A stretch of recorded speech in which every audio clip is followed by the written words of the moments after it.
Assalamualaikum warahmatullahi wabarakatuh. Selamat pagi anak-anak. Hari ini saya akan mencoba untuk memberikan penjelasan sedikit pada tema 2 subtema 1 tentang rukun dalam perbedaan, dimana dalam materi nanti kita akan membahas sedikit tentang makna proklamasi dan adaptasi pada makhluk hidup. Masih ingat pada setiap tanggal 17 Agustus rakyat Indonesia selalu mendengarkan petugas upacara membacakan teks proklamasi. Sebagian besar rakyat juga mendengarkan dari radio ataupun dari tempat lain, di mana proklamasi kemerdekaan menjadi tonggak sejarah bagi perjuangan bangsa Indonesia. Meskipun terdiri atas suku yang berbeda, rakyat Indonesia bersatu dalam memproklamirkan kemerdekaan negara Indonesia. Proklamasi memiliki sejarah dalam bangsa Indonesia. Ini proklamasi kemerdekaan Republik Indonesia yang berbunyi, kami bangsa Indonesia dengan ini menyatakan kemerdekaan Indonesia. Hal-hal yang mengenai pemindahan kekuasaan dan lain-lain diselenggarakan dengan secara seksama dan dalam tempo yang sesingkat-singkatnya. Jakarta, hari 17 bulan 8 tahun 1945, atas nama bangsa Indonesia, Soekarno. Nah, proklamasi ini memiliki makna yang sangat mendalam bagi bangsa Indonesia. Yang pertama, makna daripada proklamasi yaitu sebagai puncak perjuangan bangsa Indonesia yang telah dijajah selama bertahun-tahun oleh negara-negara Eropa sampai Jepang. Kemudian yang kedua, pengakuan kepada dunia luar. Dengan membacakan teks proklamasi, Indonesia mengumumkan kepada dunia luar bahwa Indonesia adalah negara yang merdeka. Pengakuan ini dikenal dengan nama de facto, diikuti oleh pengakuan dari negara lain. Yang ketiga, menaikkan martabat bangsa. Pembacaan teks proklamasi memberikan pesan kepada negara lain bahwa Indonesia adalah negara yang bebas dari penjajahan. Yang keempat yaitu perjuangan sebagai negara baru. Indonesia adalah negara yang dibangun oleh rakyat untuk rakyat.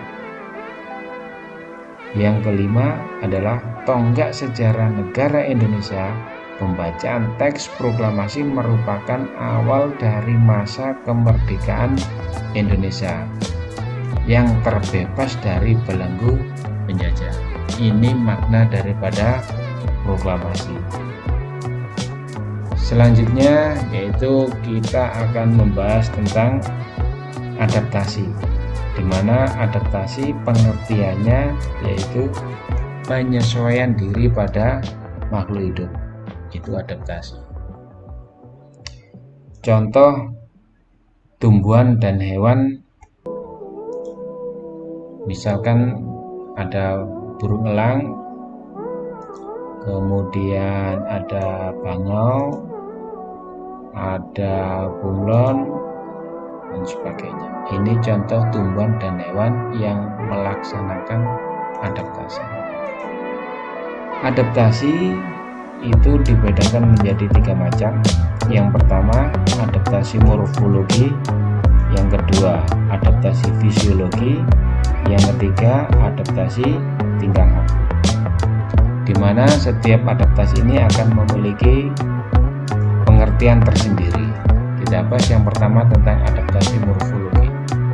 Adaptasi morfologi ini merupakan penyesuaian makhluk hidup melalui perubahan bentuk organ tubuh yang berlangsung sangat lama untuk kelangsungan hidupnya.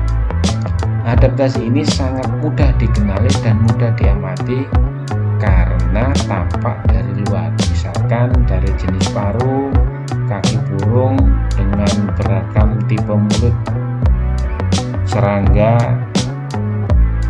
dan aneka ragam jenis akar pada tumbuhan.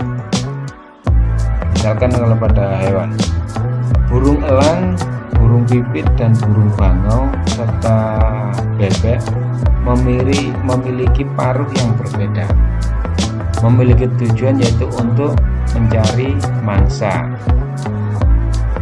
Kemudian kalau pada tumbuhan, salah satunya adalah hidrofit. Selanjutnya adaptasi fisiologi. Adaptasi fisiologi ini merupakan penyesuaian daripada makhluk hidup melalui fungsi kerja organ bisa bertahan hidup. Nah, adaptasi ini berlangsung di dalam tubuh sehingga sulit untuk diamati. Misalkan pada hewan, yaitu dibedakan menjadi beberapa jenis pemakan. Ada karnivora, ada herbivora, dan omnivora. Sedangkan kalau pada tumbuhan, yaitu terjadinya penyerbukan yang dibantu oleh serangga karena memiliki bunga yang khas. Kemudian yang ketiga yaitu adaptasi tingkah laku. Adaptasi tingkah laku ini adalah penyesuaian organisme terhadap lingkungan dalam bentuk tingkah laku. Adaptasi tingkah laku ini terlihat dari tindakan atau tingkah laku makhluk hidup untuk menjaga kelangsungan hidupnya. Misalkan bunglon bisa merubah warna yang disebut dengan mimikri. Kalajengking memiliki sengat untuk melindungi diri. Cumi-cumi memiliki tinta hitam. Cicak memutuskan ekornya pada saat diserang oleh musuh dan bisa tumbuh kembali. Nah, tumbuh kembalinya ekor cicak itu disebut dengan regenerasi. Ikan paus muncul di permukaan air laut dan sebagainya. Ini contoh daripada macam-macam adaptasi. Oke, terima kasih. Ini penjelasan singkat dari saya. Kurang lebihnya mohon maaf. Akhirul kalam. Assalamualaikum warahmatullahi wabarakatuh.